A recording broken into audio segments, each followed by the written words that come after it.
Beggars can't be choosers, but beggars never quit. Height here, and you already know what this is. It's time for choosing beggars. Let's do it. Our first one is from Chicken King, titled, Recent request I had for a design. I am not a tattoo artist. Do the CD thing. What do you actually want? A tattoo, D and C combined together. Or not combined, just D and C. Looking nice. Why do you need me to design that? Go to a tattoo artist and they'll draw it up in seconds. Because I don't want to pay to anyone? Idiot. You're a graphic design student. Just do it. I don't work for free though. Expect for me. Not for anyone anymore. Sorry. Since pick. Bruh, your work looks like this. How much do you're worth? I don't work for free and I'm not looking for commissions at the moment. You must be kidding me. Nope. I'm sorry, but just not what I do anymore. Have done plenty of free work and it's never worth it. I lolled. You're pathetic. For charging people? Okay. No, just overall. Okay. Oh yeah, beggar, they're real pathetic because they don't want to do free work for you. The funny thing is you want a tattoo for free, yet you don't state that you want it good quality. It's just assumed, but everybody knows you get what you pay for. This next one is by L Barnett 83, titled, And All This Time, I thought it was my lack of practice keeping me from being an artist. Hey, so I'm a newer VTuber and I love your Gura sketch, but you said that you normally do digital art, so can I post that Gura sketch and claim it as mine? You already do digital art, so you don't need to be posting paper art too. That's just too much talent hogging, and you're being selfish for also doing art on paper. Help out a small VTuber and let me gain some fame. I love Gura more than you anyway. Okay, beggar, here's something to think about. If you love them more than the artist, why don't you go ahead and make art for yourself instead of trying to piggyback off of theirs? And then you have the audacity to call them selfish for making art their way? Wow. This next one is from West Coast CDN 19, titled, I need a bodyguard that will move to Chicago with me and take care of me when I'm drunk. Bodyguard that will relocate. East Lansing. Position offered for a personal bodyguard that is willing to relocate to Chicago and help my best friend and I pay rent and live in my room with me. I don't really feel that safe leaving my apartment by myself, even though I'm not a small guy. I'm looking for a strong, tall guy who could possibly be a live-in bodyguard and stay in my bedroom with me. Keep me safe. Watch out for me when I'm drunk. Stuff like that. I'll find a way to pay you. In some way. If that's cool. Ages 18 to 29 tops. Strong men, please. Free of charge if you're kind enough. Please, please, please be muscular. Strong. Composed. Kind. Open-minded. Please send your phone number so we can text. I feel like this person either pissed off the wrong group of people and knows it, or they're just trying to act like a celebrity and have a bodyguard. Either way, I don't think they're gonna get that. This next one is by Chicken Sandwich Carl, titled, A buddy of mine makes a plea against choosing beggars. A quick friendly hint. Before you try negotiating an artisan down to their cost, be sure you know what you're talking about.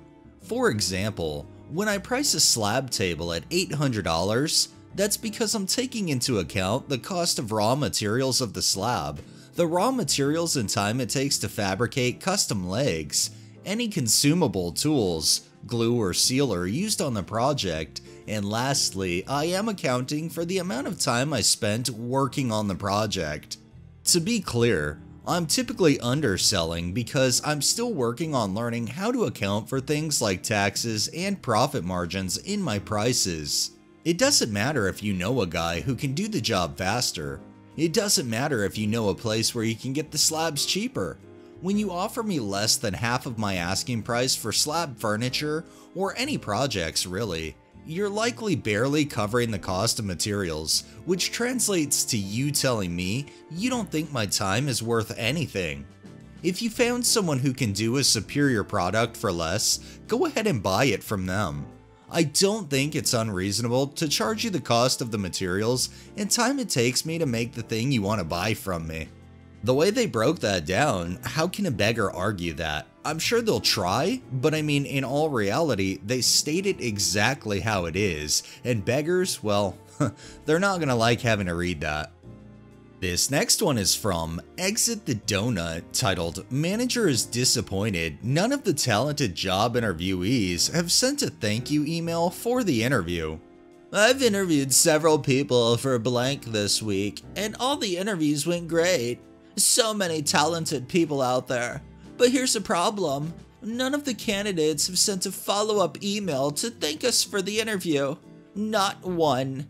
That surprised me. These positions are very competitive, and I just think that as a hiring person, getting a simple thank you email might give you an edge. That is all.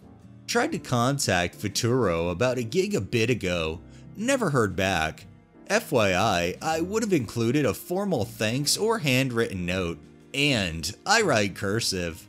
Yeah, we get so many applicants for positions that we say in our job descriptions that we will reach out to those who we feel interest the hiring manager. I've sent about 100 applicants to companies over my career and never gotten a response from any of them. Sir, do you really not see the hypocrisy? Do you think yours is the only job they applied for? In this person's mind, it probably is. They probably think they're the superstar of the company, that without them the company wouldn't have employees, and without the interviewees sending a basic thank you email, the company's gonna grind to a halt and not be able to continue business. This next one is from Big Ass Puppies, titled, "Give me access to your friend's entire Steam library." Family, share me Jackbox, I beg you. Fuck no, it's being family shared to me. Fuck, by whom? Nunya. Who's Nunya? Nunya Business. Give me. Dude, no. Not gonna beg my friends to give someone else access to their games. I'll give them a high five and a half-eaten roll of Thin Mint Girl Scout cookies. Blank says fuck off. Buy it yourself. Damn, y'all toxic. For what? I was just messing around. I do find it funny that the beggars push and push, and then when they get told no, in the end, it was all just a game. They were just messing around. And our final one is by Rosora, titled, "Please keep feeding my dog for free." Not the cheap stuff though. For context, I do volunteer work at a pet shop vet rescue. We are in a very rural area. We quite often give dogs treats, and on occasion, we will give some cans of food away for free if they're getting closer to their sell-by. This morning, a lady came in with a very large doggo. He was the sweetest guy ever. He was a Burmese mountain dog, and quite a big one. Both were covered in mud, and the dog seemed to be very tired. We let him have a sit down and a few chewy snacks while lady looked around the shop at some of the cute animals. He seemed pretty hungry. I assumed they had been for a long walk and he wanted a break, so we offered the lady some hot chocolate and told her she's welcome to stay inside in the warm for as long as she wants. She asks if we could give him some proper food, as he will still be hungry on his way home with just snacks, but she doesn't have any money with her. He's a big dog, and apparently they walked 5 miles already, so sure, we don't mind. It's easy to assume you're going for a short walk and then get carried away, so I try not to judge her not bringing her own lunch for him. Things happen. Things get forgotten. The dog shouldn't have to be hungry all afternoon because of that. I go get a can of our own brand dog food for him. Just as I'm about to open it, she stops and asks if we have any pedigree or Iams, both branded dog foods in the UK. We do, but those cost more than our own brand stuff, so we can't give it away for free. I tell her the prices and she seems grumpy, but accepts the cheaper can. Her dog is very happy and doesn't seem to care that it's not the fancier stuff. Naturally, for a choosing beggar, she then takes an entire handful of treats from the jar too. That's fine, whatever. Then proceeds to get into a car parked right outside. Just before I left, A few hours after I saw her coming back in, now clean and mud-free, and overhear her talking with my colleague about getting the price of an own brand can deducted from a more expensive one. She didn't seem like the kind of person who was in any financial difficulty. She was wearing a rather expensive brand of hiking gear, and her car was a pretty nice one. She clearly had enough money to be feeding her own dog. Not a particularly dramatic or exciting story, but still pretty cringy and eye-roll worthy. Feed your own pets, people, and if someone does you a favor, don't keep pushing for more freebies and discounts. The fact that she's trying to make you guys feed her dog, and then you're willing to, but then she wants the more expensive stuff, says that she's not really concerned about her dog eating, she's just concerned about her dog eating the top grade expensive stuff. I'm glad you guys tried to help, and I'm sorry that she was ungrateful for what you guys were able to help with. Alright, that's enough beggars for the day. Well, that wraps up this episode of Choosing Beggars. If you liked the video, please drop a like, share my content on all of your social media, subscribe if you haven't already, and make sure to hit that bell so you're notified every time I upload, and drop a comment down below. Thanks for watching, thanks to my patrons, have a great day and stay safe out there.